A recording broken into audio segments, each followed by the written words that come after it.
irmãos, como vocês estão hoje, nesta segunda-feira?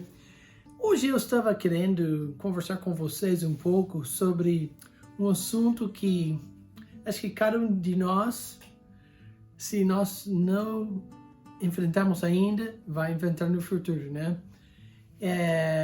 Quantas vezes nós esquecemos o que Deus tem feito para nós no passado, né? O que já tinha feito para nós, né? O que nós enfrentamos no passado.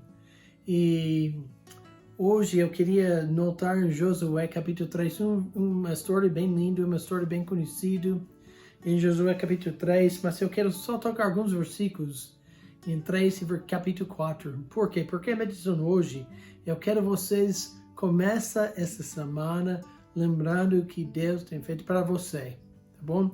Notem capítulo 3 de Josué, vamos ler versículo 5 e versículo 15, depois a gente vai para capítulo 4, mas versículo 5 de Josué 3, disse Josué também ao povo, santificai-vos, porque amanhã fará o Senhor maravilhas no meio de vós. Ele estava tentando lembrar eles, estava tentando preparar eles, porque ela atravessa do Rio Jordão. E a gente pode lembrar que naquele rio está bem cheio, né? Não estava sem água, está bem cheio por causa da primavera e eles estavam atravessando aquele rio no parte do ano que é muito difícil, né?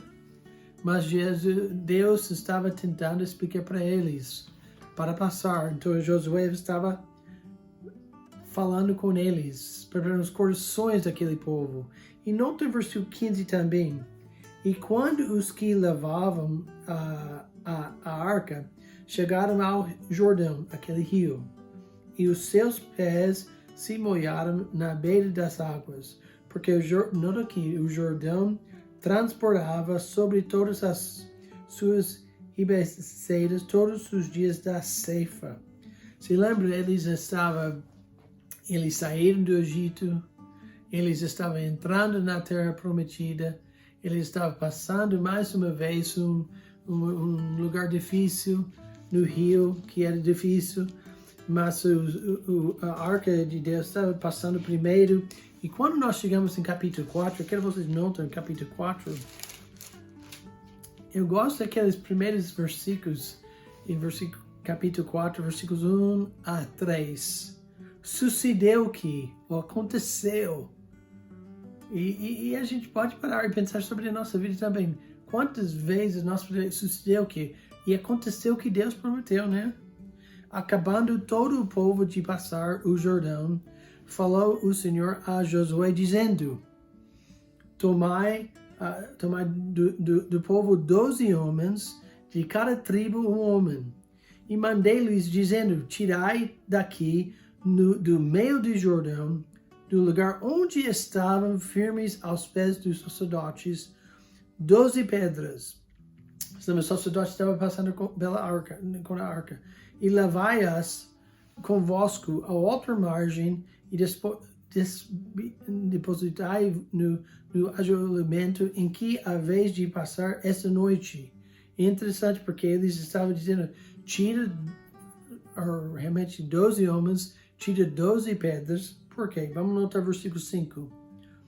E disse-lhe Josué, passai adiante da arca do Senhor, vosso Deus, ao meio de Jordão, e cada um levante uma pedra sobre o ombro. Não foi uma pequena pedra, realmente foi uma rocha, sabe? Uma pedra bem grande.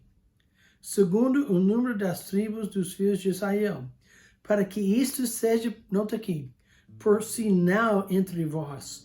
E quando vossos filhos no futuro perguntarem, dizendo, que significam estas pedras? Então lhes direis que as águas do Jordão se separaram diante da arca da aliança do Senhor, passando ela pelo Jordão, separando-se as águas do Jordão. Assim estas pedras serão para sempre por memorial aos filhos de Israel, para eles lembrar o que aconteceu, o que Deus fez no passado. Essas pedras, uma lembrança, né? Quando a gente chega em versículo 19 a 24, subiu, pois, o povo de Jordão no dia 10 do mês primeiro. E alojaram-se em Gilgal, do lado oriental do Jericó. E os 12 pedras que tinha tomado de Jordão levantou a Josué em Gilgal. E falou aos filhos de Israel, dizendo, quando no futuro vossos filhos perguntarem a seus pais, dizendo, que significam estas pedras? Farei saber os vossos filhos, dizendo, Israel passou em seco este Jordão, ou aquele rio que estava cheio de água. Eles passaram na terra seca, né? Graças a Deus. Porque o Senhor vosso Deus, versículo 23, fez secar as águas do Jordão diante de vós, até que passasseis, como o Senhor vosso Deus fez o mar vermelho, que fez secar perante nós, até que passávamos. Para que todos os povos da terra conhecem a mão do Senhor que é forte, para que temais ao Senhor vosso Deus todos os dias. Ou seja, o que nós queremos ver, vocês podem ler a história inteira do capítulo, você começa em capítulo 1 até no fim de capítulo 4. A gente leu só alguns versículos hoje, porque eu queria realmente mostrar vocês, eu quero vocês aplicam sobre aquela memória, o que Deus estava tentando mostrar a eles.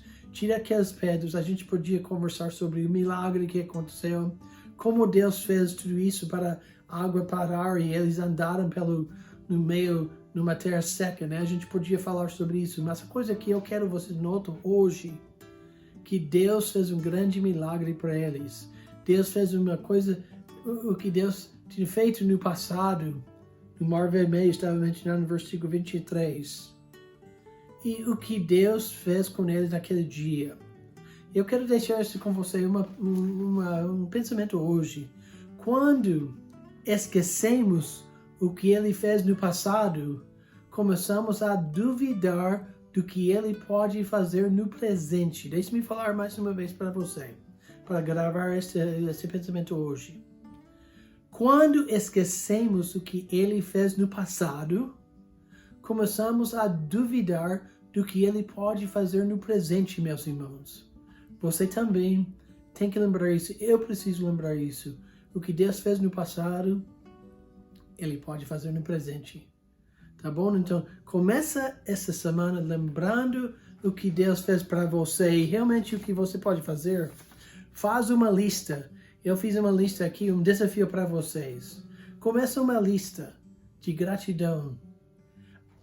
Sabe, no passado, aqueles momentos quando você estava fraca e Deus te ajudou. Quando você estava fraco no passado e Deus ajudou você. Segundo, aquele momento que você sentiu só.